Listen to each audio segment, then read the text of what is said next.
The Cubs get mopped by the Reds, lose all 4 games in this series. It's not having that much of an impact in the standings in relation to the Cubs, but is it affecting our feelings about how locked in this Cubs team is heading in to the final week of the 2025 regular season? Let's talk about it today on the Cubs Daily Podcast.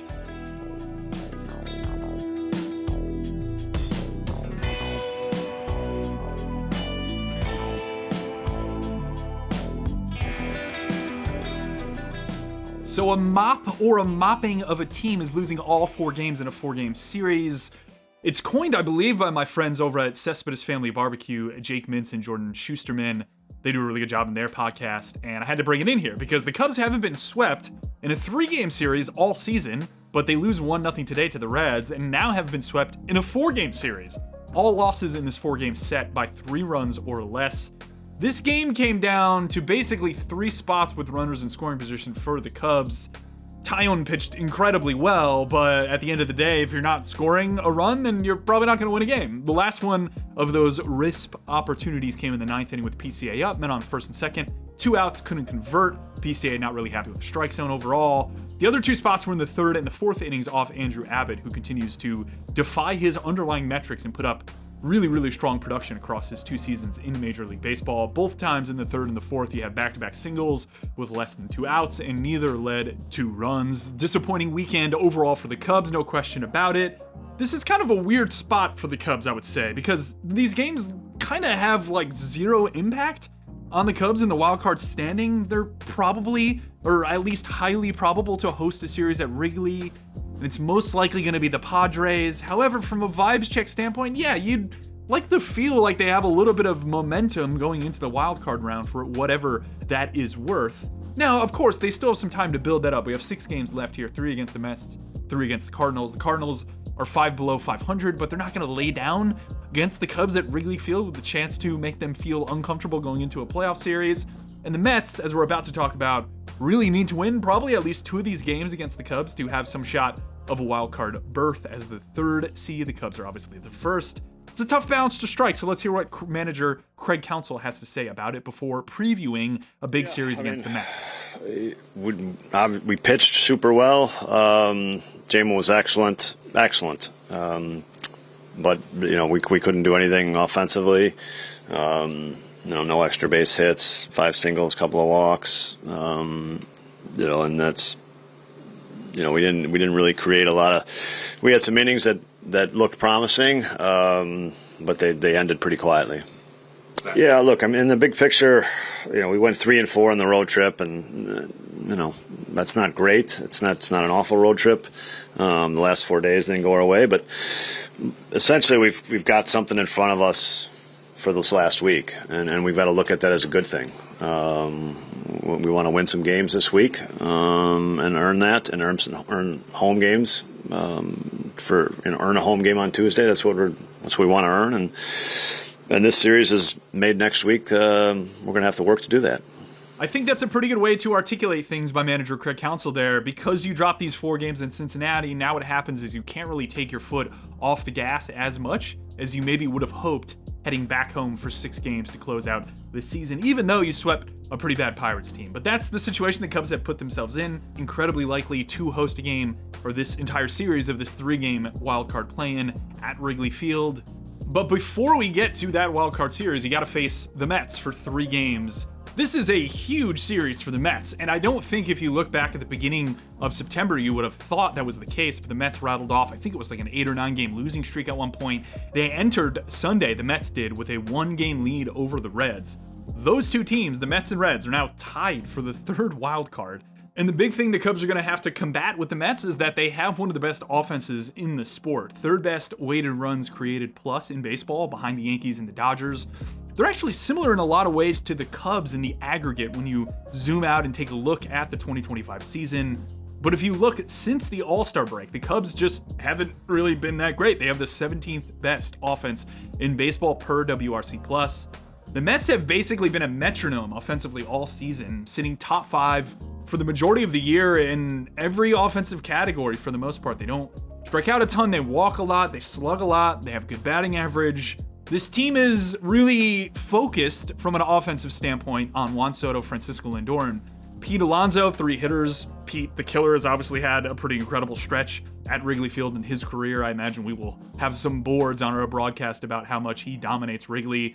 But you could argue it's not really a top-heavy lineup. I get that it feels top-heavy because of those names, but basically every hitter in that lineup has an OPS above 570.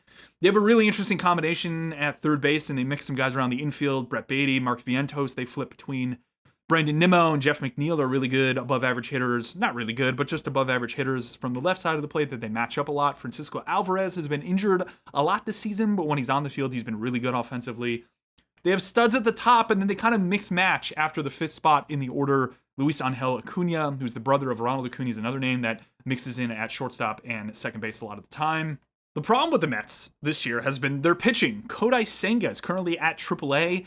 I don't necessarily know if he's going to make the playoff roster if this team does, in fact, get into the postseason. Sean Manaea is being used as a reliever after undergoing an injury earlier this year. He kind of thought he would cover 150 to 160 innings for the Mets. Clay Holmes looked really good to start the year. He was converted from being a reliever. His innings are kind of maxed out. They have the 7th worst ERA as a club this season since the break. They also have the 8th worst bullpen ERA since the trade deadline, which is notable given they traded for Tyler Rogers, the brother of Taylor Rogers on the Cubs, and Ryan Helsley. 2 pretty big moves. They gave up a lot of pieces. They paid up a lot, I thought, for Tyler Rogers.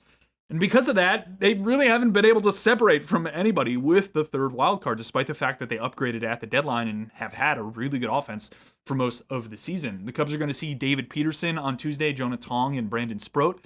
The latter 2 are a pair of pitching prospects with a lot of pedigree that they called up during the final month of the season here in September. Nolan McLean is another arm they called up. He's been absolutely unbelievable. He posts one of the highest spin curveballs in Major League Baseball.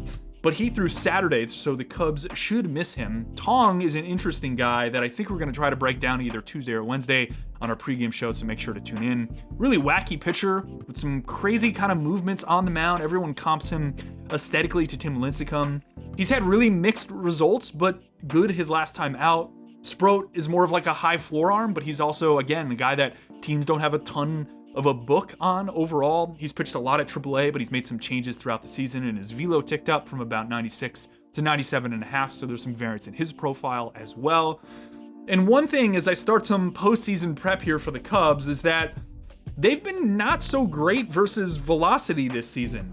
Looking at pitches 96 miles per hour or harder, the Cubs are slashing 198, 279, 310. That's the 2nd worst average, 2nd worst OBP, and 3rd worst slugging percentage entering the slate of games on Sunday. The positive is that they don't really whiff against velocity, so they're not missing it.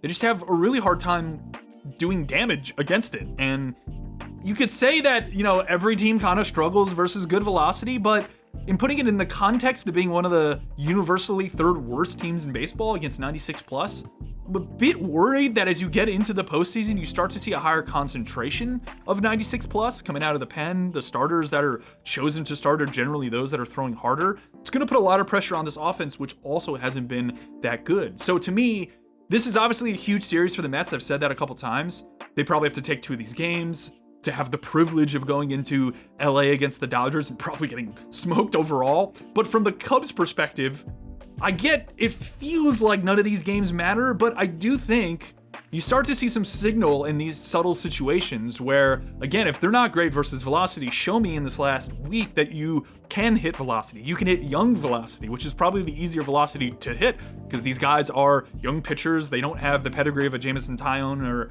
a Matthew Boyd overall. Show me you can hit the likes of Jonah Tong and Brandon Sproat, both guys who sit in that 96 plus area overall, because you're probably going to get Dylan Cease if the Padres come into Wrigley Field in game 1. He sits 97 plus as well. And I get the idea here has been focusing a lot more on who starts game 1 or game 2. To me, the bigger question is whether this offense can perform in the final week of the season here and into the postseason, because we're a chunk away of time in terms of this unit, the offensive side of the ball for the Cubs being formidable. We expect some Kyle Tucker updates that will be much anticipated come Tuesday.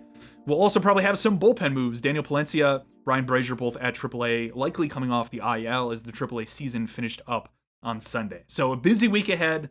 one that I think will signal the vibes and tenor going into the postseason for the Cubs. It's 3 against the Mets starting Tuesday, and then another 3 against the Cardinals over the weekend. It looks like it'll be Cade Horton and David Peterson Tuesday.